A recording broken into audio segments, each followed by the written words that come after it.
of the most common conversations that I have with my Hashimoto's patients, and that is the wonderment of the patient going, and it's crazy. You know, I have a good day or two, and then I go out and I do this, and I go out and then I clean the house, and then I go out shopping, and then I do my exercise at the gym, and then boom, I hit the wall, and I just crash.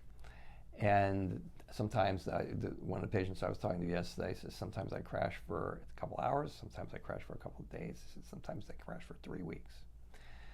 So what we call that is a person's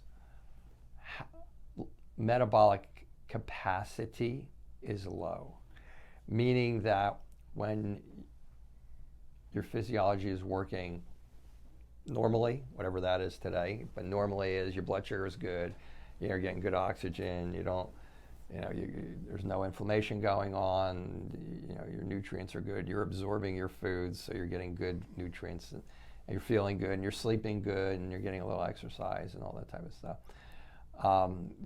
You have better substrates going to your cells. So you have better, you have minerals, you have vitamins, you have all that stuff getting to your cells, basically, okay? And your cells need them because in your cells, there's these little organelles, little factories called mitochondria, and these guys make energy. And they need a lot of that stuff to make energy. They need oxygen, they need sugar, they need all these different things. They need certain, like B vitamins, and they need a lot of different things. Enzymes, coenzymes, things of that nature. And then they make energy. When you crash, it's because that mitochondria is just like, instead of that much substrate, it's got that much, okay? And this is very common with Hashimoto's because there are a lot of things that occur to dampen that. Like, for example, inflammation alone will neutralize your cells. It'll damage the cell walls of all of your cells. And we now also know that it will actually create an inflammatory response on the wall of the mitochondria. Here's your cell. Here's this tiny little mitochondria. In fact, you have lots of them in there. And then the outside wall of that mitochondria actually gets inflamed. And then that creates an inability of nutrients to get in and out. And so when you have Hashimoto's, as most of you know, it's a highly inflammatory disease in its most aggressive state. Okay, not all of you are in that inflamed state. But there are other things that will cause even those who are not in that inflamed state to have that. One of them will be lack of oxygen. Okay, so if you have, for example, if you have sleep apnea, okay, if you have sleep apnea and you're not getting enough oxygen into the cells, then the cell becomes damaged, the cell becomes, the immune response to the cell becomes damaged, you get the inflammation, the mitochondria doesn't work. And so in the end, if I went through all of the things that caused, that added up to cause your cell to not be able to respond when you want it to, when you want to use all that energy, I would be here for quite some time because there's like 39 different things. And those of you who watch this a lot, I do use the term 39 a lot because there are 39 different things, okay, that we know of. Maybe next year it'll be 42. I don't know, but right now we know of 39. So underlying all that is usually inflammation. And I think the point that I wanted to make here was the two biggest underlying deficits that cause that is lack of oxygen, and despite the fact that there's 38 other different ones, and glutathione, lack of glutathione. Now, a lot of people know glutathione. They look it up and they go, oh, glutathione, it's supposed to do this, it's supposed to do that. And it's pretty awesome stuff for certain things. And so glutathione is known, I believe I'm correct on this, it's known as the most powerful antioxidant that science is aware of at this current date and time. And where does glutathione come from? It comes from us. It's made in our cells. It's supposed to be made in every cell. See the connection? Every cell needs it. Okay. It's also massively made in the liver. It's responsible for a lot of the detoxification in the liver that you're familiar with. Like glutathione is what stops you from having chemical sensitivities. For those of you who have it, you don't have enough glutathione. Okay, because glutathione, for example, let's say you walk by a perfume counter at Macy's and the next thing you know, you go, oh, I don't feel so good. Or you're walking by, some laundry, some commercial laundry place, and that smell comes out with all the chemicals, and you're like, man, I got to walk on the other side of the street. Those are chemicals, okay? Those are little particles. They travel through the air. They go in through your lungs. They go into your nostrils and your lungs.